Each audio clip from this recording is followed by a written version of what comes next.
You hired a team because you thought it would give you more freedom.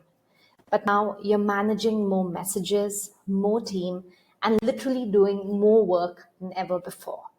You have help, but it all still feels heavy. Here's the truth. You don't have a team problem, you have a systems problem. And today, I'll show you exactly why that happens and how to start fixing it. And today, I'll show you exactly why that happens and how to start fixing it. I worked with an agency owner, let's call her Maggie. And from the outside, it looked like she had it made. She had a successful business. She had a team of 10, clients on retainer. Everything looks fine and dandy on the outside, right? But on the inside, she had 47 Slack messages she would get up to. There would be questions about, hey, where is this report? Hey, where is this presentation deck? What do I do with this client? And it literally seemed like she was glue holding everything together. And if she was not in the picture, things would disintegrate. And by the time she answered to everybody, it was 1 a.m. She was not being proactive. She was being reactive. She wanted to scale, but she figured she caught herself in this hamster wheel. And you know the truth, she wasn't lazy.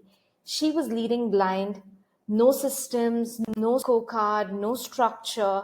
It was literally like leading an army of 100 soldiers without a map. Which is why I created this formula called the M Cube to get you started on building the bones of your business.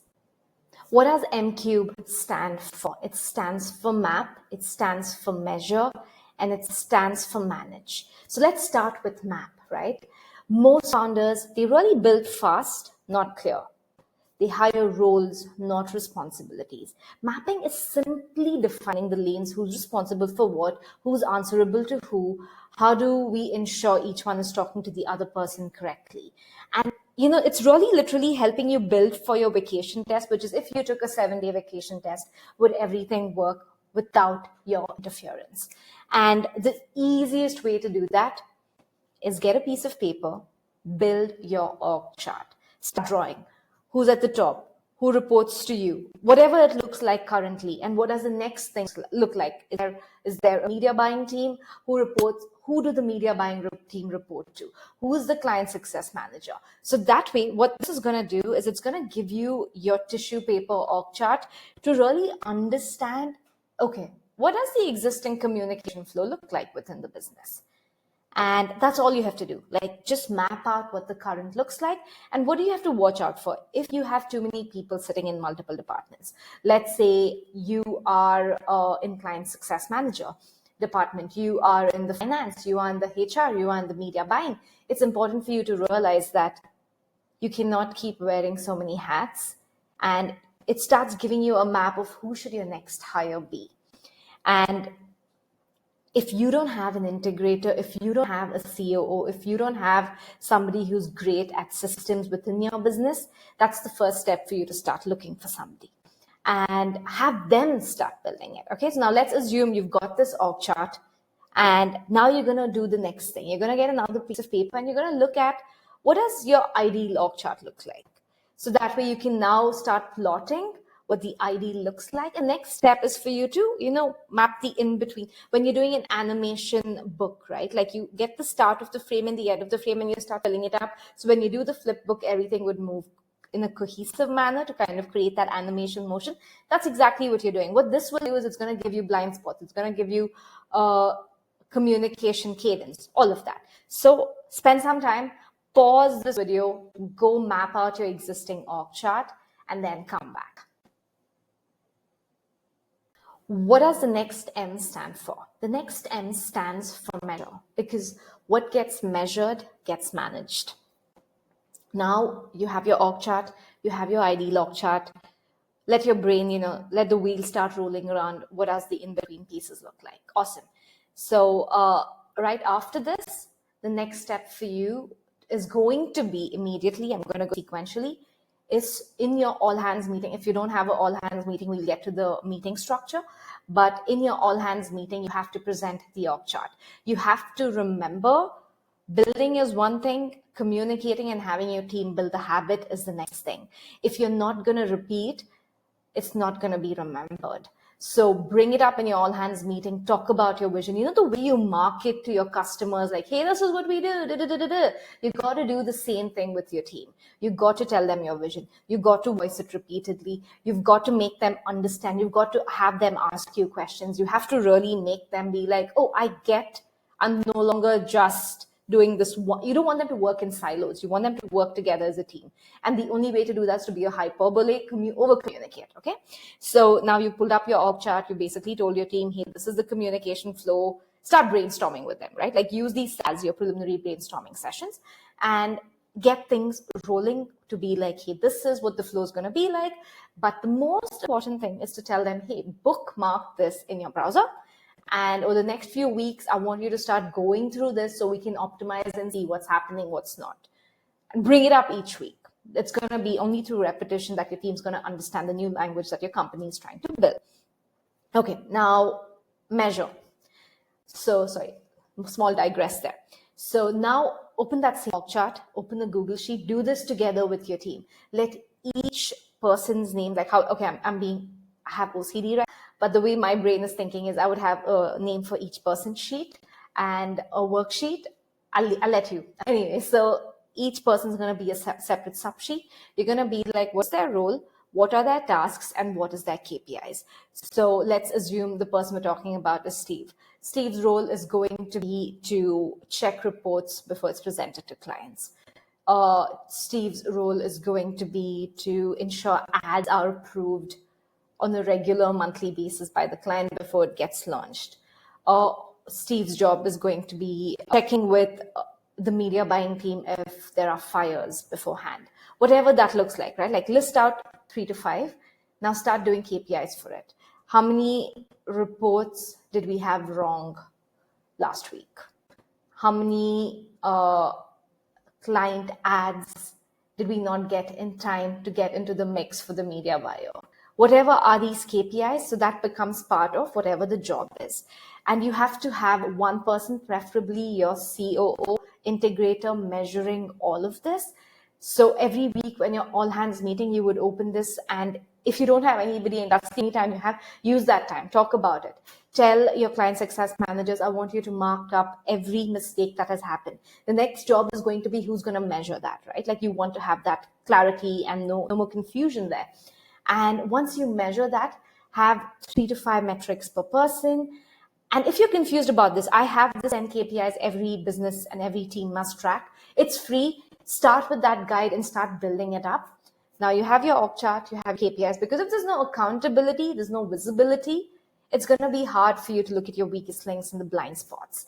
So now you've already built 2 really strong pillars in your business through repetition, optimization. This is the messy middle. You're not going to have what you vision in a minute. So it's going to be like a build-up phase, right? That's what's happening right now. Perfect. So let's talk about the last M. That is going to be managed. And the third step is literally to create rhythm. And what does rhythm mean? Rhythm means meetings. What does, it's not going to stick. This is the part I was talking to you about earlier. It's not going to stick if you don't have a cadence in your business. And meetings are painful for everybody. But what's more painful is unstructured meetings. You want to have structure, you want to have goals, you want to have things you walk away with from the meeting. So it's extremely important to state the problem with your team correctly and start working through the solution. Don't let people start chasing shiny object syndrome. Start the meeting with, what is the problem we're trying to solve? Where are we? Repeat that multiple times so people are now thinking about the question that you've asked and not getting derailed in different directions. And if people do get derailed, have one-on-one meetings. So all hands meeting, that's the meeting where you're going to use to build out these systems. If you have a lot of client updates and your all hands meeting just, is getting diluted with this, have a secondary ops meeting and have this regularly. until you have a certain form that's built out, and then you can decide, do I need this weekly, do I need this bi-weekly, whatever that looks like, right? And in the ops meeting, you're going to talk about the problem and you're going to talk about where you are with it. You're going to start changing the frame for your team to stop operating in silos and start operating with an operational mind. You have to tell them, hey, whatever knowledge we all have, we're going to start building SOPs. We're going to start building a playbook. We're going to start building a company wiki, because that's going to become our ABCDE. Anybody who comes on from there, you don't have to, you start working on your processes at this point, right? You don't have to worry about a new person coming in and not knowing where to start. They will already have a language that they can start learning and start building out. So it's very important for you to communicate this in your meeting. So we have the weekly meeting plus an ops meeting if required. Then I would recommend having one-on-one meetings. You get a lot of treasure in these one-on-one meetings. Take some time to do it. It's very important. In the beginning, as a business owner, you can start off and then hand it off to your COO. And what's really important in these one-on-one meetings is, firstly, to look at what is this person doing? Where is their role in the org chart? Are they fulfilling all of that? Are there skill sets to where you want them to go eventually? Like, you probably have a junior CSM, you want them to be a senior CSM. Maybe you want them to learn how Facebook ads work. So maybe that's a course they should do. And these weekly meetings become a great rapport building exercise for you and your team one-on-one, because now they feel seen, they feel heard, they feel like understood, and that's going to help them. It's going to help you, like, when there's bad behavior, you can nip it in the bud and be like, hey, this is not our culture, let's not do this again, and give them praise when they're doing things well, right? Like, shout out all the great things. To this point, I just want to add, if you use Slack, have a win channel. Start celebrating actions. Don't celebrate results alone. Start being like, hey, this person has followed.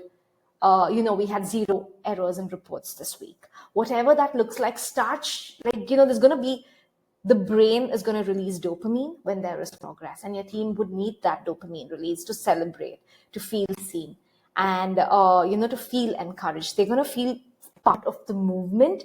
No longer like, oh, I just do work to make money and make ends meet, that's all. Now they're going to be passionate, they're going to be invested. That's what you're trying to slowly build. You want your vision to be executed by this beautiful team that you have. And obviously, there's going to be times when people could be wrong fit. And that's when you have a different conversation. But that's not what we're talking about today. But this is where you can start building the preliminary form for your business. Okay, now, just to look at all of this again, what is the M cube? M stands for map, the first M. The next M stands for measure. And the third M stands for manage. If you get this going, you have the preliminary first draft of executing this plan.